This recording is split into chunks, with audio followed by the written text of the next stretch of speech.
Hello, Build Your Brainers. Happy weekend. And I had something that I wanted to build on from yesterday's video, but I thought, as you know, you always see me in the car, and I wanted to say, honestly, for us busy parents, there is absolutely no judgment for those of you who have your own channels or social media accounts where you're doing everything in the car. So that being said, I'm in the middle of dropping my one son off at basketball and taking the other two soccer. So a lot going on, but I wanted to talk to you about yesterday's video when I was talking about the crevices in the brain and how the mark of a genius is actually determined by the depth of the crevice in the brain.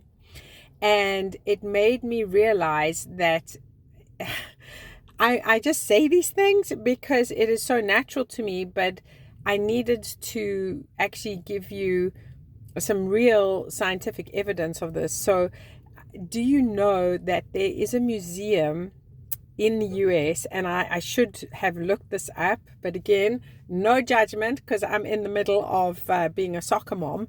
But if anyone else wants to look it up, you can look it up just to make sure that I'm correct. Do your own research, I love to say. And at that museum, they actually have Einstein's brain. And so they did look into it and see what the difference was. Now, most people were expecting that his brain was going to be heavier because he was such a genius, but it wasn't that. What made him the genius was the depth of the crevice.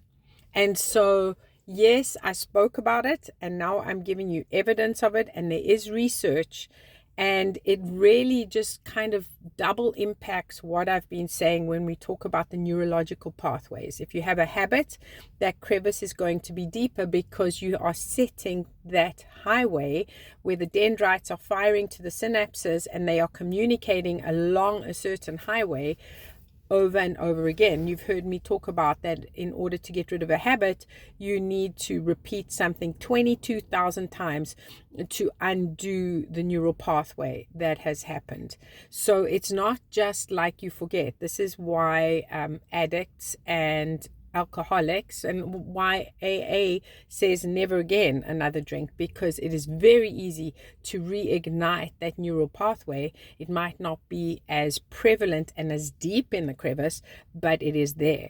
And so on the positive side, this is what my course is all about, is creating these neural pathways that are so set that actually it's really easy. And you will see my students who use the abacus, they can beat the calculator because they just know 3 times 4 is 12, or 200 times 10 is 2000, whatever it is. And so they are mental calculators, which is exactly why I call my course quantum math.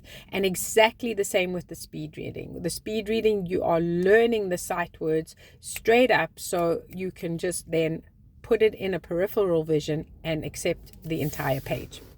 So I hope that makes sense, and I didn't geek out too much with you, but I did want to give you the neurological scientific evidence of what I was talking about.